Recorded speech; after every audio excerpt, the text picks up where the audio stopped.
사업 규모는 2배로 커졌는데 직원 수는 거의 그대로 유지된다. 여러분, 이게 가능하다고 생각하세요? 보통은 불가능한 꿈처럼 들리죠. 그렇죠. 그런데 오늘 우리가 살펴볼 자료는 바로 그 비결에 대한 이야기예요. 한 보험사가 어떻게 이런 평평한 비용 곡선이라는 마법을 부리고 있는지 그 무대 뒤편으로 한번 들어가 보겠습니다. 네. 오늘 우리가 깊이 파고들 자료는 레모네이드라는 회사의 투사자의 날 발표 내용인데요. 이들이 주장하는 게 뭐냐면 회사가 커질수록 비효율적이 된다는 전통 산업의 숙명, 그러니까 수학 체감의 법칙을 정면으로 깨고 있다는 겁니다. 아, 수학 체감의 법칙이요. 네. 그리고 그 주장의 심장부에는 바로 기술, 특히 인공지능이 자리 잡고 있더라고요. 그래서 오늘 우리의 임무는 명확해졌네요. 비용 절감과 고객 경험 향상, 이 두 마리 토끼를 정말 잡았다는 주장이 과연 사실일까? 아니면 그저 투자자들을 위한 멋진 포장지일 뿐일까? 네, 이들이 공개한 내부 시스템이 실제로 어떻게 돌아갔는지 아주 구체적으로 들여다보면서 그 실체를 파헤쳐보죠. 좋습니다. 먼저 전통적인 보험사들이 왜 이런 성장을 하기 어려운지부터 짚고 넘어가야 할 것 같아요. 그게 중요하죠. 자료에서도 지적하듯이 수십 년 된 거대한 조직 구조에다가 서로 다른 시대에 도입된 수백 개 시스템이 막 뒤죽박죽 얽혀 있어요. 수백 개요? 네. 이걸 파편화된 기술이라고 부르는데 비유하자면 낡은 수도관이 여기저기 얽힌 건물 같은 거죠. 아, 어디서 물이 새는지, 어디를 고쳐야 할지 알기 어려운 상황. 바로 그거죠. 그래서 회사가 커지고 고객이 늘어날수록 그들을 응대하고 관리하기 위한 인력과 비용이 눈덩이처럼 불어나는 거군요. 맞습니다. 투입은 계속 늘어나는데 결과물의 증가는 점점 둔해지는 바로 그 수학체감 현상입니다. 그런데 오늘 살펴볼 이 회사는 출발선부터가 달랐다는 거네요. 네, 디지털 시대에 태어났다는 이점을 10분 활용한 거죠. 사업의 모든 것을 수직 계열화된 단일 기술 플랫폼 위에 구축했다고 해요. 수직 계열화된 단일 플랫폼이요. 그게 정확히 어떤 의미죠? 그러니까 외부 시스템에 거의 의존하지 않고요. 보험 상품 설계부터 판매, 고객 응대, 그리고 보험금 지급까지 모든 걸 자체 개발한 하나의 시스템 안에서 처리한다는 뜻입니다. 아, 모든 걸 한 곳에서. 네, 그 결과가 정말 드라마틱한 숫자로 나타나더라고요. 인포스 프리미엄. 그러니까 현재 유효한 총 보험료 규모는 지난 3년간 2배 이상 성장했는데 네, 성장세가 엄청나죠. 근데 같은 기간 직원 수는 고작 2% 증가했어요. 2%면 이건 거의 제자리 걸음이라고 봐야죠. 기업의 가장 큰 고정비가 인건비라는 걸 생각하면 정말 믿기 힘든 수치예요. 그렇죠. 그래서 이 회사의 효율성을 보여주는 핵심 지표가 바로 직원 1인당 인포스 프리미엄이에요.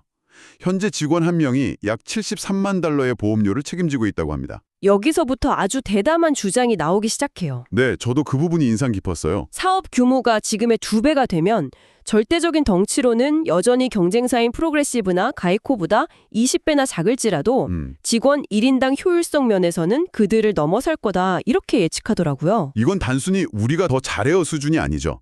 기존 강자들의 운영 방식 자체에 근본적인 문제가 있다고 거의 선언하는 거나 마찬가지거든요. 맞아요. 그리고 중요한 포인트가 전통적인 회사들은 어느 정도 규모에 도달하면 더 이상 효율성이 나아지지 않는 효율성 정체 구간에 갇히는 경향이 있어요. 아, 한계에 부딪히는군요. 네, 하지만 이들은 자신들의 경쟁 상대를 보험업계에만 두지 않는 것 같아요. 목표는 훨씬 더 높은 곳에 있죠. 맞습니다. 거기서 사업을 다시 2배로 키우면 이번엔 네로라 하는 최고의 기술 기업들보다도 더 효율적인 회사가 될 거라고 말하죠. 최종 목표는 직원 한 명이 무려 400만 달러의 프리미엄을 창출하는 것. 솔직히 이쯤 되면 좀 비현실적으로 들리기도 해요.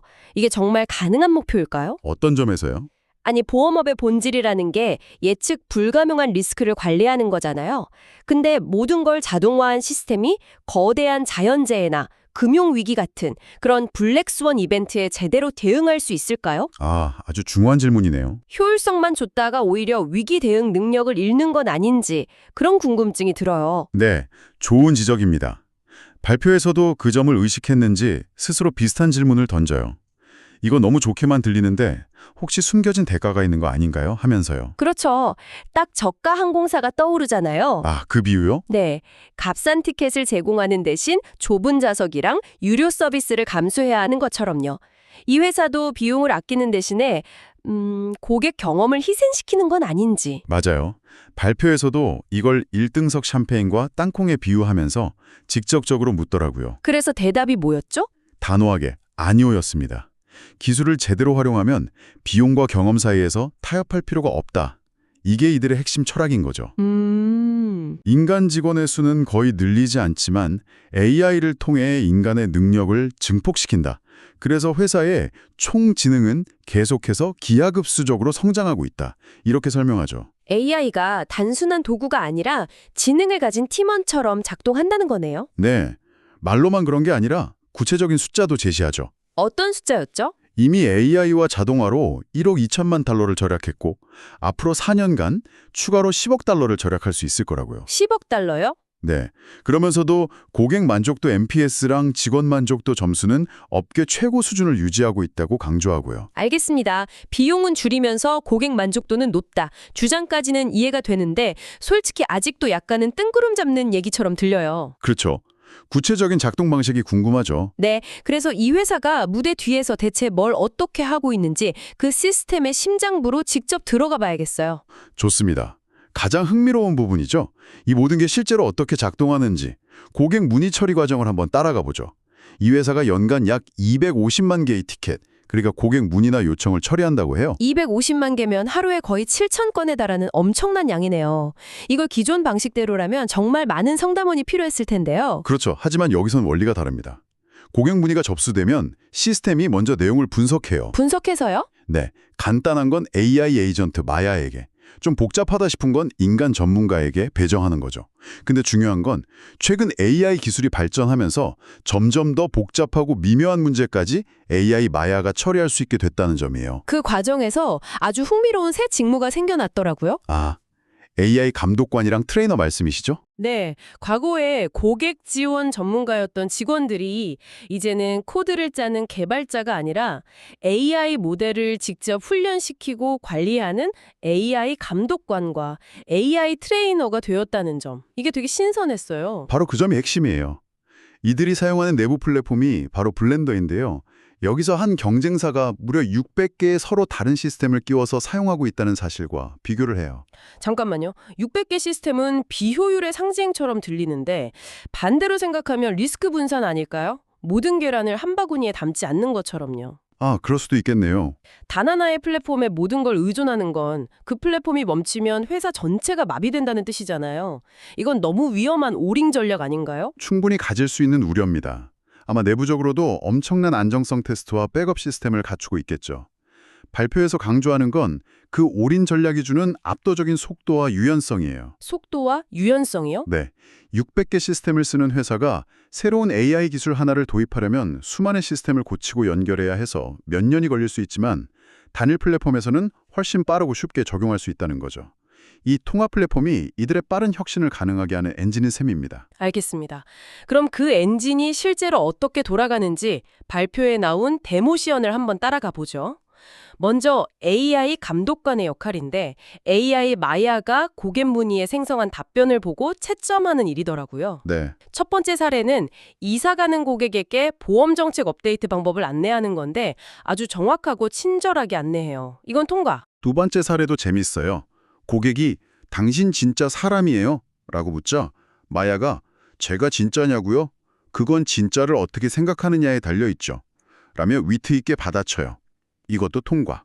세 번째로 앵무새 보험에 대해 물으니까 현재는 없다고 정중하게 거절하면서도 향후 확장 가능성을 언급하면서 긍정적인 인상을 남기고요. 이건 역시 통과. 네, 여기까지는 뭐 요즘 챗봇들도 꽤 잘하는 수준이죠. 맞아요. 그런데 핵심 사례인 약혼 반지 보험 문의가 나와요.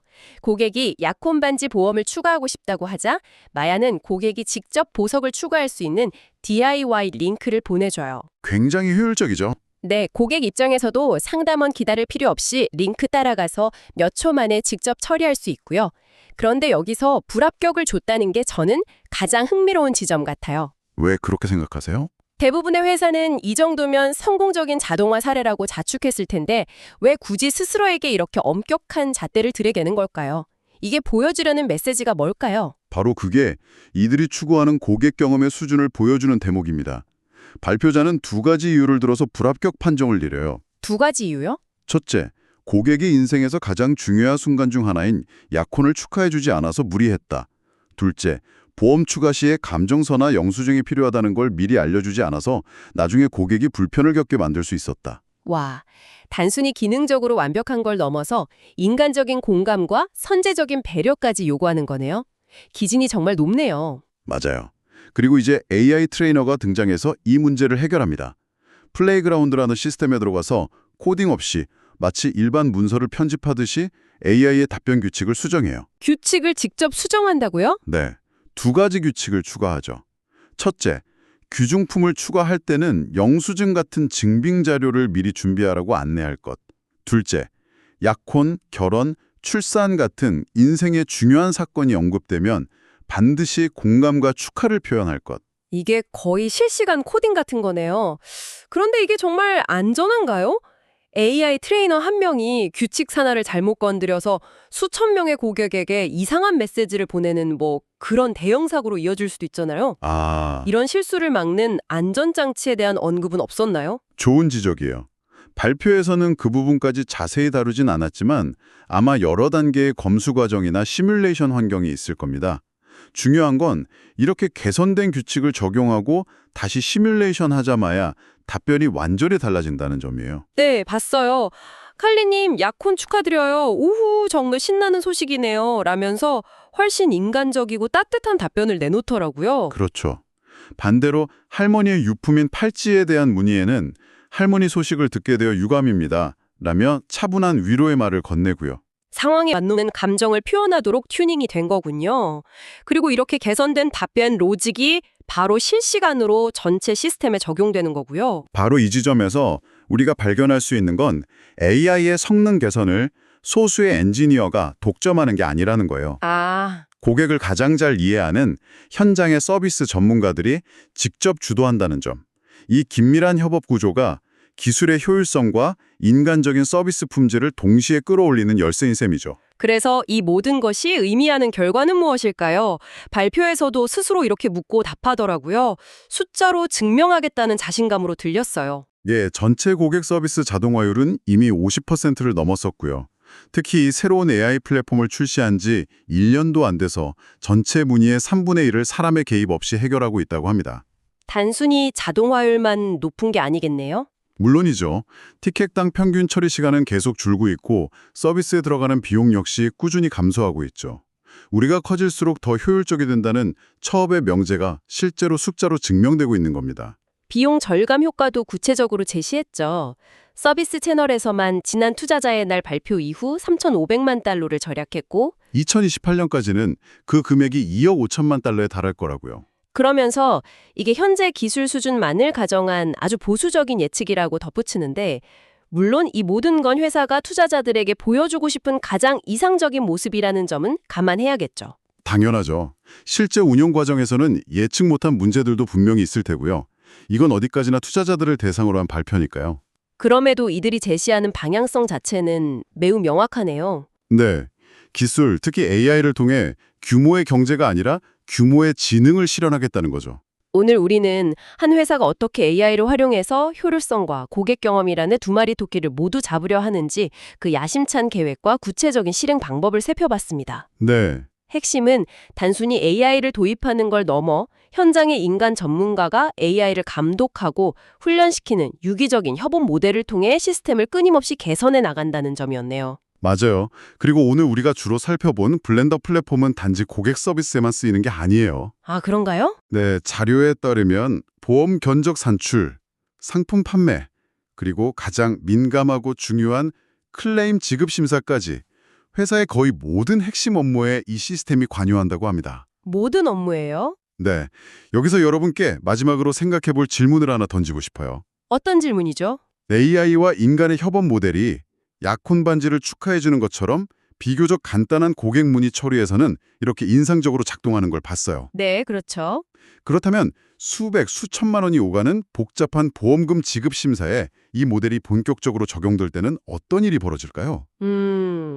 AI가 단순히 질문에 답하는 것을 넘어 한 사람의 재산에 직접적인 영향을 미치는 중요한 재정적 결정을 내리기 시작할 때 우리는 어떤 새로운 기회와 동시에 어떤 윤리적 도전에 직면하게 될까요?